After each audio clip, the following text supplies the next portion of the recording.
और खबरों में आगे बात करते हैं, जहां पर इंडिया गठबंधन की यूपी में होगी संयुक्त रैली, जहां पर अखिलेश और राहुल गांधी यूपी के हर चरण में करेंगे संयुक्त रैली। प्रियंका गांधी भी यूपी के 7 चरणों में रैलियां करेंगी। अखिलेश यादव और राहुल गांधी अलग अलग जिलों में करेंगे संयुक्त प्रेस कॉन्फ्रेंस। और कांग्रेस और सपा नेताओं की बैठक के बाद तय हुई है ये रणनीति।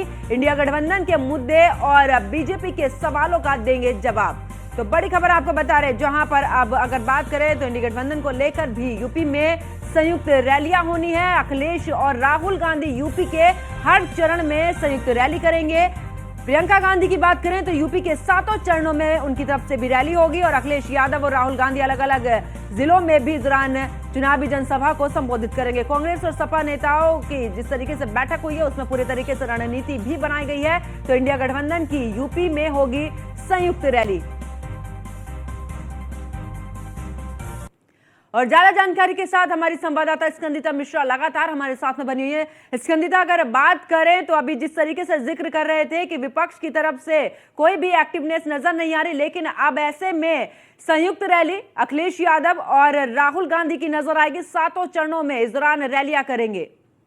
देखिए, इंडिया गठबंधन जो है वो लगातार तैयारियों में जुटी हुई है और वो लगातार बैठकर बातचीत कर रहे थे और लगातार मीडिया उससे सवाल कर रही थी कि आखिर कब जो है वो उनकी संयुक्त रैलियां नजर आएगी। और उसको लेकर लगातार जो है अब बैठकों के बाद में ये निर्णय निकलकर सामने आ गया है कि 10 अप्रैल के बाद से, यानी कि आज और कल के बाद से जो है उनकी संयुक्त रैलियां शुरू हो जाएगी इंडिया गठबंधन की। इसमें सभी विपक्षी नेता जो है वो एक साथ नजर आएंगे, संयुक्त रैलियां, संयुक्त जनसभाएं करते हुए प्रियंका गांधी, राहुल गांधी और अखिलेश यादव एक साथ नजर आ सकते हैं। सबसे पहले पश्चिम यूपी में चुनाव हो रहे हैं पहले 19 चरण में, तो वहां पर सहारनपुर को लेकर लगातार बात चल रही थी कि वहां पर कौन जाएगा। तो प्रियंका गांधी की रैली की लगातार बातें निकलकर सामने आ रही थी कि प्रियंका गांधी सहारनपुर में रैली करेंगे। इसके अलावा मल्लिकार्जुन खड़गे बुलंदशहर में रैली करते हुए नजर आएंगे। इसके अलावा जो अन्य सभी विपक्षी नेता है बड़े, वो भी संयुक्त रैलियां करते हुए नजर आएंगे। तो कुल मिला के ईद के बाद से लगातार जो है विपक्षी एकता जो है वो एकजुट होकर और मजबूती से चुनाव की प्रचार करती हुई नजर आने वाली है। यानी कि 10 अप्रैल के बाद से प्रियंका गांधी, राहुल गांधी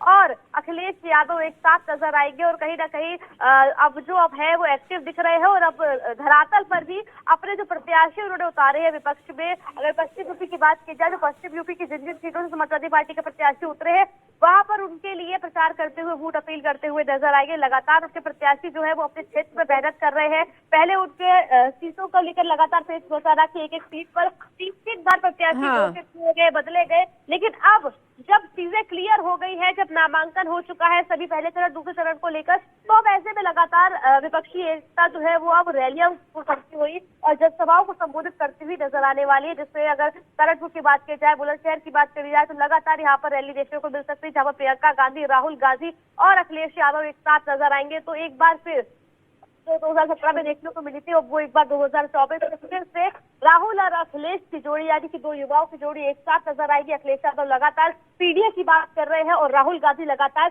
न्याय की बात कर रहे हैं। इसके पहले कांग्रेस ने जो अपना मैनिफेस्टो जारी किया उसमें भी उन्होंने अपने मैनिफेस्टो का नाम न्याय पत्र रखा, यानी कि न्याय की थीम पर उन्होंने पूरा का पूरा मैनिफेस्टो सेट किया है, जिसमें उन्होंने घोषणा पत्र में तमाम वादे किए। अब उन्हीं बातों को जो है एक बार फिर अपनी जनसभाओं में, अपनी रैलियों में संबोधित करते हुए राहुल गांधी नजर आने वाले हैं। जहां एक और अखिलेश यादव पीडीए की बात कर रहे हैं, यानी कि कहीं ना कहीं वो एम फैक्टर के लिए जाने जाती थी समाजवादी पार्टी। तो वैसे में सभी वर्ग को, खास करके पीडीए को, यानी कि पिछड़े दलित और अल्पसंख्यक शास्त्री समाजवादी पार्टी नजर आ रही है।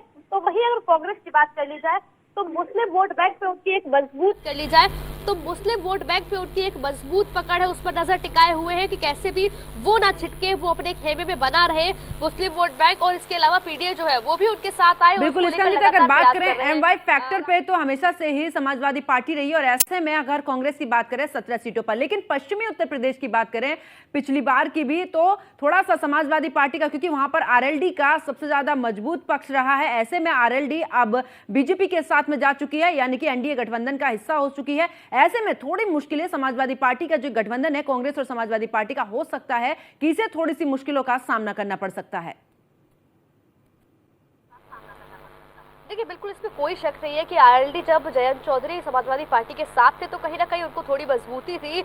दोनों युवाओं की जोड़ी थी, जयंत चौधरी और अखिलेश यादव। लेकिन अब जब जयंत चौधरी बीजेपी के साथ चले गए हैं तो हालांकि कई ऐसे विधायक हैं जो समाजवादी पार्टी के विधायक थे और आरएलडी के चुनाव चिन्ह पर वो मैदान में उतरे, तो कहीं ना कहीं ऐसे सुनने को मिल रहा था कि शायद अंदर खाने उनकी बातचीत चल रही है अखिलेश यादव से। लेकिन अब देखना होगा कि आखिर क्या होता है। हालांकि कहीं ना कहीं, क्योंकि पश्चिम यूपी की बात की जाए तो पूरा जाटलैंड कहा जाता है, जहाँ गुर्जरों की वोट बैंक है, वहां पर देखने को मिलता है। तो ऐसे में कहीं ना कहीं अखिलेश यादव के ऊपर सवाल वो सवाल है कि आखिर क्या जो जाट वोट बैंक है वो अखिलेश यादव के खेमे में आएगा या नहीं आएगा, यानी कि इंडिया गठबंधन को मिलेगा या नहीं मिलेगा। तो थोड़ा बहुत फर्क तो देखने को मिलेगा जयंत चौधरी के जाने से।